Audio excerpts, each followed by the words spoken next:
नमस्कार, जोहार। झारखंड के इस बुलेटिन में आपका बहुत स्वागत है। मैं हूं आपके साथ विभा उपाध्याय।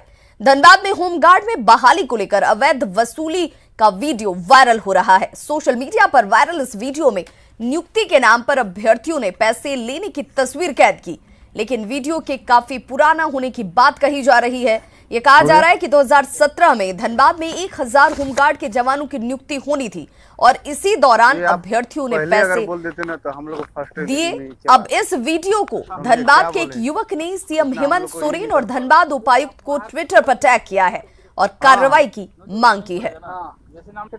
और सहयोगी अभिषेक हमारे साथ इस वक्त फोन लाइन पर जुड़ चुके हैं। अभिषेक, आपसे जानना चाहेंगे, क्या अब तक इस वीडियो को लेकर ये जानकारी मिल पाई है कि क्या ये वीडियो अभी का है या 2017 जिसका दावा किया जा रहा है, और किस तरह की कार्रवाई इस वक्त होती हुई नजर आती है?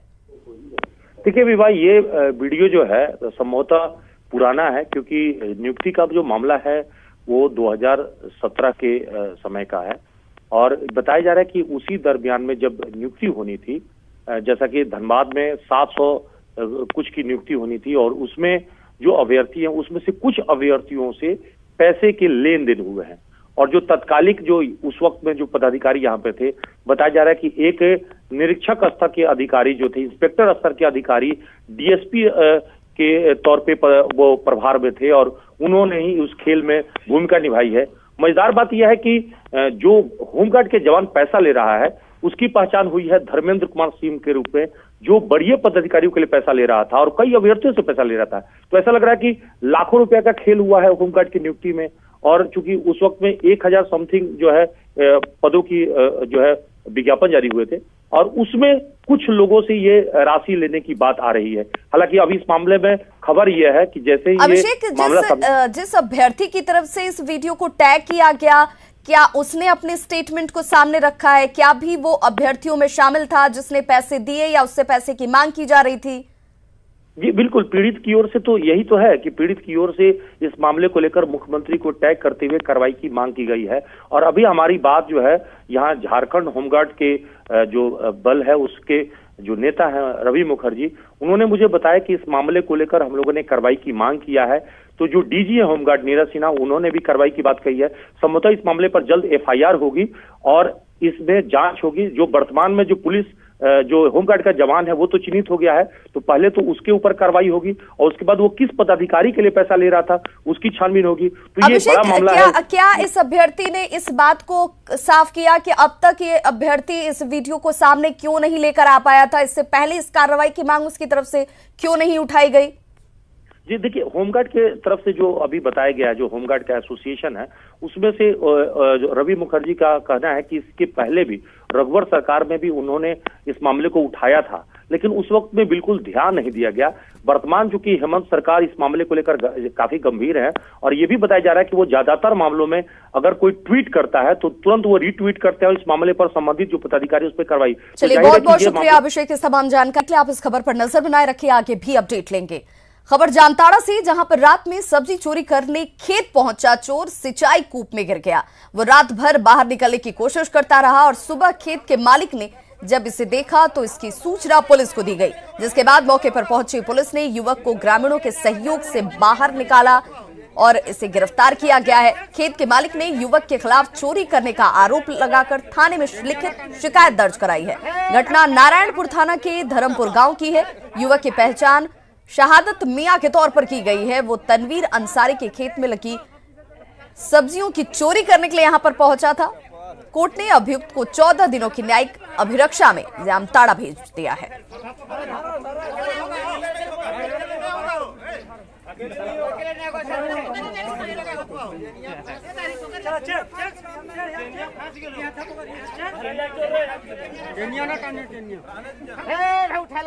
तो जिस किसान के खेत में ये शख्स चोरी करने के लिए पहुंचा था, वहां वो खुद हादसे का शिकार हो जाता है और सुबह में जब खेत का मालिक पहुंचा तो पुलिस को इसकी जानकारी दी और फिर खेत के मालिक और पुलिस के सहयोग से ही ये चोर बाहर निकल पाया। हालांकि फिलहाल 14 दिनों के न्यायिक अभिरक्षा में ये जेल में है। शुक्रवार से शुरू हो रहे बजट सत्र को लेकर आज नए विधानसभा भवन में स्पीकर रविंद्रनाथ महतो ने बैठक की। बैठक में हिस्सा लेने पहुंचे सीएम ने विधानसभा भवन को प्रणाम कर इसके अंदर दाखिल हुए। सर्वदलीय इस बैठक में बीजेपी विधायकों की गैर मौजूदगी से ये साफ हो गया कि एक बार फिर सदन नेता प्रतिपक्ष के बगैर चलेगा और सदन हंगामेदार होंगे। नए विधानसभा भवन में हुई इस बैठक में सीएम हेमंत सोरेन, संसदीय कार्य मंत्री आलमगीर आलम, आजसू विधायक दल के नेता सुदेश महतो, विधायक सरयू राय, विधायक विनोद सिंह मौजूद रहे। बैठक में बीजेपी विधायक की गैर मौजूदगी पर सीएम हेमंत सोरेन ने तंज कसते हुए कहा कि विपक्ष है ही नहीं। सीएम ने उम्मीद जाहिर करते हुए कहा कि सदन की कार्यवाही शांतिपूर्वक होगी और सरकार ने इसकी पूरी तैयारी कर रखी है। विधानसभा आहूत होती है तो आहूत होने के पूर्व सर्वदलीय बैठक होता है। ये शेड्यूल प्रोग्राम है, कैसे हाउस का संचालन हो, कैसे हम लोग जाएंगे, कैसे लोगों का सुविधा हो, तमाम विषयों पर बात होता है।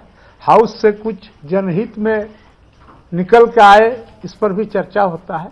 तो वही चर्चा हुआ जो हम लोग कल से जो बजट सेशन आहूत है उसी के संदर्भ में ये शेड्यूल बैठक था। हम लोग यहाँ पर नए विधानसभा भवन में पहुंचे हैं और कल से विधिवत सदन प्रारंभ किया जाएगा माननीय अध्यक्ष के निर्देशानुसार। विपक्ष है क्या? विपक्ष है क्या? अब वो लोग खुद ही अपने आप को विपक्ष नहीं मान रहे हो तो उसमें हम लोग क्या। और सहयोगी भुवन हमारे साथ इस वक्त फोन लाइन पर जुड़ चुके हैं। भुवन, आज जिस तरीके से विपक्ष ने इस बैठक में शामिल न होकर ये जाहिर कर दिया है कि आने वाला वक्त या यूं कहें कि सदन की कार्यवाही सुचारू रूप से चल पाएगी, इसकी उम्मीद कम नजर आती है। बिल्कुल विवाद, जिस तरह से आज बीजेपी के जो कोई भी विधायक यहाँ पर नहीं पहुंचे और कहीं न कहीं जो बैठक बुलाई गई थी, कल से जो बजट सत्र शुरू हो रही है, तो इसको लेकर के स्पीकर ने आज बैठक बुलाई थी और इसमें बीजेपी की गैर मौजूदगी में ये बैठक संपन्न हुई है। हालांकि जो बीजेपी के जो बड़े नेता हैं उनका साफ मानना है कि जिस तरह से नोटिस दिया गया था, सूचना भेजी गई थी, तो उसमें कहीं ना कहीं कंफ्यूजिंग था, जिसके कारण से ये बातें सामने आई है। लेकिन जो नेता प्रतिपक्ष के नाम का जो चयन होना है, जिस तरह से बीजेपी ने बाबूलाल मरांडी का नाम तय करके स्पीकर के समक्ष में सौंपा है, तो इस पर अभी तक अंतिम मुहर लगी नहीं है, जिसके कारण से सीपी सिंह को नोटिस भेजी गई, सूचना भेजा गया और सीपी सिंह इस बैठक में मौजूद नहीं हो पाए। तो ये पूरा मामला जो है वो कहीं ना कहीं कंफ्यूज कर दिया है विधानसभा। तो क्या ये माना जाए भुवन कि कल से जब कार्रवाई की शुरुआत होगी तब बीजेपी की उपस्थिति यहाँ पर रहेगी विपक्ष के नाते? देखिए, बीजेपी के जो भी विधायक हैं वो चाहते हैं कि जो नेता प्रतिपक्ष के नाम का जो पार्टी ने जिस तरह से चयन किया और उसके बाद विधानसभा स्पीकर इस पर त्वरित निर्णय लें, लेकिन जो ये देखना होगा कि उसको लेकर किस तरह की स्थितियां स्पष्ट हो पाती है और जिसके बाद क्या यहां पर विपक्ष की भूमिका नजर आएगी। बहुत बहुत शुक्रिया भुवन इस समान जानकारी के लिए। रिम्स में भर्ती आरजेडी सुप्रीमो लालू प्रसाद फिलहाल रिम्स में ही रहेंगे। वहीं उनकी किडनी प्रॉब्लम को देखते हुए फिलहाल एक नेफ्रोलॉजिस्ट हायर करने पर सहमति बनी है। ये जानकारी देते हुए रिम्स अधीक्षक ने बताया कि नेफ्रोलॉजिस्ट की सलाह के बाद अगर जरूरत महसूस की गई तो लालू प्रसाद को दूसरी जगह इलाज के लिए भेजा जा सकता है। आपको बता दें कि आज रिम्स में लालू के हेल्थ रिपोर्ट की समीक्षा बैठक में कई पहलुओं पर विचार किए गए। रिम्स अधीक्षक डॉक्टर विवेक कश्यप के नेतृत्व में 8 सदस्यीय मेडिकल बोर्ड की बैठक में यह तय किया गया। एम्स ले जाने की बात जहां से भी आ रही हो, लेकिन एम्स ले जाना या कहां से बुलाना अभी इस पर कोई निर्णय नहीं हुआ है। सिर्फ इतना हुआ कि एक सेकंड ओपिनियन नेफ्रोलॉजिस्ट का हम लोग को लेना है। अब आगे इस पर फिर विचार हम लोग करेंगे। इधर बात अगर लालू प्रसाद की इच्छा की करें तो रिम्स में ही वो रहना चाहते हैं। एम्स जाने की उनकी इच्छा नहीं है और इस पर रिम्स निदेशक ने यह भी कहा कि मरीज की इच्छा से ज्यादा अहम उनकी रिपोर्ट होती है। उन्होंने कहा कि अगर स्थिति बनेगी और उनका इलाज जरूरी हुआ तो उन्हें बाहर भेजा जा सकता है। जहां उनका सबसे अधिक अच्छा इलाज हो उस पर हम लोग विचार करते हैं। तो उनकी इच्छा पता नहीं क्या थी, हमें तो किसी ने नहीं कहा, लेकिन अगर उनकी इच्छा ऐसी थी कि हम नहीं जाना चाहते हैं, फिर भी यदि हम जरूरत समझेंगे कि नहीं इनके स्वास्थ्य के लिए आवश्यक है कि एक नेफ्रोलॉजिस्ट की सलाह ली जाए तो हम लोग लेंगे। प्रदेश आरजेडी ने आज कार्रवाई करते हुए पार्टी के युवा प्रकोष्ठ के अध्यक्ष अनिल यादव और महासचिव विनोद सिंह को पार्टी से अविलंब प्रभाव से तत्काल 6 साल के लिए निष्कासित कर दिया है। इन दोनों लोगों पर पार्टी की विचारधारा के खिलाफ गोडसे और सावरकर का गुणगान करने का आरोप है, जिससे पार्टी के समर्पित कार्यकर्ताओं को पीड़ा पहुंची। आज आरजेडी प्रदेश अध्यक्ष अभय सिंह ने अनिल यादव और विनोद सिंह को निष्कासित करने का ऐलान किया। ठोस निर्णय लिया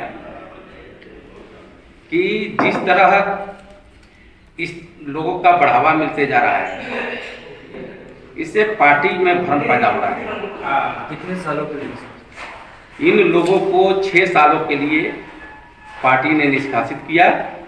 सिंहभूम की कांग्रेस सांसद गीता कोड़ा ने स्थानीय नीति में 1932 के खतियान लागू करने के जेएमएम सुप्रीमो शिबू सोरेन के बयान का पूरा समर्थन किया। गीता कोड़ा ने कहा कि गुरुजी देशों गुरु हैं, वे झारखंड आंदोलन की उपज हैं और झारखंड के हितों को वो अच्छी तरह समझते हैं, इसलिए उनकी बात को अमल करना चाहिए। इसके साथ ही सांसद ने यह भी कहा कि 1932 के अलावा और कई सेटलमेंट हुए हैं, उनकी भी समीक्षा होनी चाहिए और झारखंड के हितों को ऊपर रखकर ही स्थानीय नीति बननी चाहिए।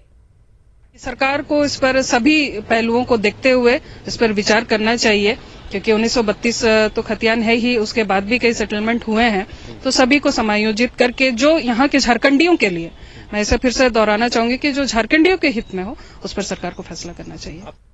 राष्ट्रपति रामनाथ कोविंद कल यानी कि 28 फरवरी को रांची आएंगे। वे सेंट्रल यूनिवर्सिटी ऑफ झारखंड के पहले दीक्षांत समारोह में हिस्सा लेंगे। दीक्षांत समारोह का आयोजन 28 फरवरी को विश्वविद्यालय के नए कैंपस में किया गया है। दीक्षांत समारोह के समापन के बाद राष्ट्रपति राजभवन लौटेंगे, जिसके बाद दौरे के दूसरे दिन वे 29 फरवरी को गुमला के विशुनपुर और देवघर जाएंगे।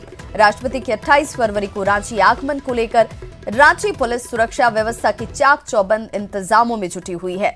राष्ट्रपति के गुजरने वाले रूट पर पुलिस के जवान तैनात होंगे। साथ ही इस रूट की हर ऊंची इमारत में पुलिस के जवानों की निगरानी होगी। वहीं चेरी मनातू स्थित सीयूजे कैंपस में 3 लेयर की सुरक्षा व्यवस्था रहेगी। देखिए, सुरक्षा के व्यापक इंतजाम किए गए हैं। जो कार्यक्रम स्थल है, ठहराव स्थल है और आने जाने के जितने भी रास्ते हैं, सभी में एसपी रैंक के ऑफिसर्स के ओवरऑल कमांड और कंट्रोल में प्रतिनियुक्ति की गई है और पर्याप्त संख्या में बलों की प्रतिनियुक्ति हुई है। एक प्लान अलग से निकलेगा और उसमें जो मुख्य मार्ग हैं जहां से काफिला निकलेगा, उसके लिए सुरक्षा के अलग से इंतजाम किए गए हैं। कांग्रेस के पूर्व अध्यक्ष राहुल गांधी को झारखंड हाईकोर्ट से अंतरिम राहत मिली है। अदालत ने उनके खिलाफ उत्पीड़न कार्यवाही पर अगले आदेश तक रोक लगा दी है। हाईकोर्ट ने इसके साथ इस मामले में शिकायतकर्ता को नोटिस जारी करने के भी आदेश दिए हैं। राहुल गांधी के मोदी पर दिए गए विवादित बयान पर अधिवक्ता प्रदीप मोदी ने सिविल कोर्ट में उनके खिलाफ मानहानि का केस दर्ज किया था, जिस पर कोर्ट ने उन्हें सम्मन जारी किया था। सम्मन के खिलाफ राहुल गांधी ने हाईकोर्ट में याचिका दाखिल की। इससे पहले रांची की निचली अदालत ने राहुल गांधी को सम्मन जारी कर कोर्ट में हाजिर होने के आदेश दिए थे। इस मामले में वादी की ओर से राहुल गांधी पर मानहानि का मामला दर्ज कराया गया था। चाईबासा में ईचा खरकई डैम के विरोध में अब कांग्रेस भी खुलकर सामने आ गई है। जेएमएम के बाद कांग्रेस सांसद गीता कोड़ा ने डैम विस्थापित तुईबीर गांव में ग्रामीणों के साथ बैठक की और 16 मार्च को डैम का कार्य बंद करने की घोषणा की। गीता कोड़ा ने राज्य सरकार को चेतावनी भरे लहजे में कहा कि राज्य सरकार जल्द डैम का काम बंद करे, नहीं तो कोल्हान के आदिवासियों का भारी विरोध उनके सामने होगा। सांसद ने कहा कि डैम से किसी का भला नहीं होने वाला, बल्कि कोल्हान के लाखों आदिवासियों का अस्तित्व खत्म हो जाएगा। ग्रामीणों के कहने पर, क्योंकि सभी जितने प्रभावित गांव हैं, सभी ने ग्राम सभा करके इस डैम का विरोध किया है। आज उसी का पत्र वो लोग सौंपने के लिए, ग्राम सभा की प्रति सौंपने के लिए उन लोगों ने बुलाया था और उसी संबंध में आज तुंजबना गांव में हम लोगों ने बैठक किया और उस पर सर्वसम्मति से यही बात हुई कि इस बांध का विरोध करना है और 16 मार्च को, आने वाले 16 मार्च को इसके विरोध में लोग बैठेंगे। खबर धनबाद कोयलांचल से, जहां पर बाघमारा विधायक ढुल्लू महतो मामले की जांच सीबीआई से कराने की मांग को लेकर महाधरने का आयोजन किया गया। हजारों ढुल्लू समर्थकों समेत कई बीजेपी कार्यकर्ताओं ने इस महाधरना में हिस्सा लिया। विधायक की पत्नी सावित्री देवी ने कहा कि उनके पति को जेल भेजने की साजिश रची जा रही है। 1 साल पुराने मामले में फंसाने की साजिश की जा रही है और इस धरना से सांसद और विधायक दोनों दूर रहे। वहीं ढुल्लू में तो पुलिस की गिरफ्तारी से बचने के लिए फरार चल रहे हैं। ढुल्लू पर रंगदारी, जमीन कब्जा करने, दुष्कर्म की कोशिश सहित कई तरह के आरोप हैं। आज हम लोग जो मांग कर रहे हैं सीबीआई जांच का, अगर इसमें अनुशंसा नहीं हुई तो हम लोग यहाँ से सड़क से सदन तक भी पहुंचेंगे। रांची सदर अस्पताल में स्वास्थ्य मंत्री बन्ना गुप्ता ने हीमोफीलिया डे केयर सेंटर का उद्घाटन किया और इस दौरान उन्होंने बच्चों के बीच गिफ्ट और चॉकलेट्स बांटे। इस मौके पर स्वास्थ्य मंत्री बन्ना गुप्ता ने बढ़ते हीमोफीलिया पर चिंता जाहिर करते हुए कहा कि 8 बेड से सदर अस्पताल में इस डे केयर सेंटर की शुरुआत की गई थी, लेकिन CSR के तहत अब इसकी कैपेसिटी बढ़ाई गई है, क्योंकि झारखंड के साथ साथ पड़ोसी राज्यों से भी बच्चों को इलाज के लिए यहाँ लाया जाता है। कैसे चालू किया गया था, 8 बेड से चालू किया गया था, लेकिन उसकी जो है आवश्यकता को देखते हुए और बल्कि झारखंड के दूसरे जो पड़ोसी राज्य हैं वहाँ से भी बच्चे आते हैं, उनको देखते हुए ये जो है इसको हम लोगों ने इसकी कैपेसिटी को बढ़ाया है। क्रिकेट के मैदान पर गेंदबाजों के छक्के छुड़ाने वाले टीम इंडिया के पूर्व कप्तान महेंद्र सिंह धोनी अब खेती के पिच पर नजर आ रहे हैं। दरअसल धोनी ने कल रांची में अपने फार्म हाउस में तरबूज और पपीते की ऑर्गेनिक खेती की शुरुआत की और इसके लिए धोनी ने अपने दोस्तों के साथ खेत में तरबूज और पपीते के बीज डाले। क्रिकेटर से किसान बने धोनी का यह अंदाज लोगों को खूब भा रहा है। इसके साथ ही आपको बता दें कि धोनी जब भी रांची में होते हैं अपने दोस्तों के साथ झारखंड की वादियों का लुत्फ उठाना नहीं भूलते। बुधवार को भी ऐसा ही हुआ और धोनी अपने कुछ दोस्तों के साथ पतरातू घाटी निकले और इस दौरान धोनी खुद गाड़ी ड्राइव कर रहे थे।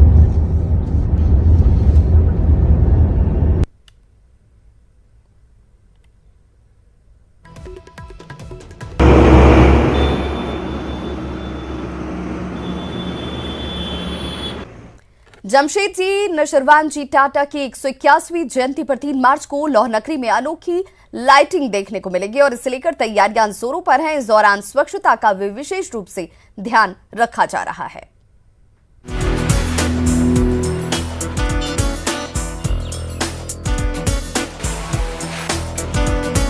लौहनगरी में ये तैयारियां जमशेदजी नशरवान जी टाटा की जयंती को लेकर है।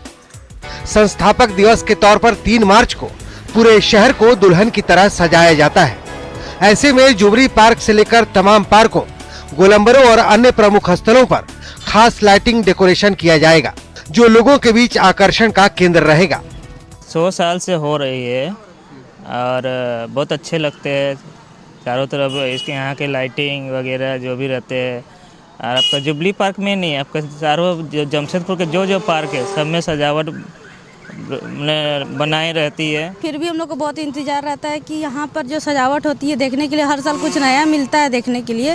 और हम लोग जैसे बाहर भी रहते थे ना पहले, तो वहाँ से भी हम लोग आते थे देखने के लिए पापा के साथ जब छोटे छोटे थे। इस बार 181वीं जयंती पर टाटा कंपनी की 100 सालों की उपलब्धियों और शहर की कहानी भी लाइटिंग के जरिए दिखाई जाएगी। साथ ही ट्रैफिक जागरूकता और स्वच्छता पर भी जोर रहेगा। लाइटिंग के माध्यम से हम ये मैसेज हमारे नागरिकों को देना चाहेंगे। तो बेसिकली 100 सालों का शहर हमारा जो है उसको आगे 100 सालों तक हम किस तरीके से बरकरार रख सकते हैं, ये हमारा मैसेज रहेगा इस फाउंडर्स डे के लिए। संस्थापक दिवस के मौके पर यहाँ के लोगों को झारखंड के पहले एम्यूजमेंट वाटर पार्क की सौगात भी मिलेगी। हम लोग मतलब एक नया तोहफा देने जा रहा है जमशेदपुर के लोगों के लिए। वाटर पार्क का हम लोगों का इस साल हम लोग वेब पुल बना रहे हैं, जो कि अभी कुछ दिन में ही बन के तैयार हो जाएगा। लाइटिंग डेकोरेशन का उद्घाटन 2 मार्च को खुद कंपनी के चेयरमैन रतन टाटा करेंगे, जिसके बाद पार्कों को आम लोगों के लिए खोल दिया जाएगा। 3 मार्च से लेकर 6 मार्च तक इन 3 दिवसीय विद्युत सजा देखने के लिए लाखों की संख्या में लोग जो है वो जमशेदपुर शहर पहुंचते हैं और विद्युत सजा का आनंद लेते हैं। सुरक्षा की बात करें तो टाटा कंपनी के साथ साथ जिला प्रशासन भी पुख्ता इंतजाम किए रहता है और 160 CCTV कैमरे पूरे जुबली पार्क में लगाए जाते हैं, जिससे यहाँ आए लोगों को किसी तरह की परेशानी का सामना न करना पड़े। न्यूज़ 18 के लिए जमशेदपुर से आशीष कुमार तिवारी। साहिबगंज में पत्थर खनन का काम लोगों की जिंदगी पर किस तरह भारी पड़ रहा है, ये इस रिपोर्ट को देखकर आप बखूबी समझ जाएंगे। लेकिन जिम्मेदार पद पर बैठे लोग कब अपनी जिम्मेदारी निभाएंगे, ये अब भी सवाल ही है।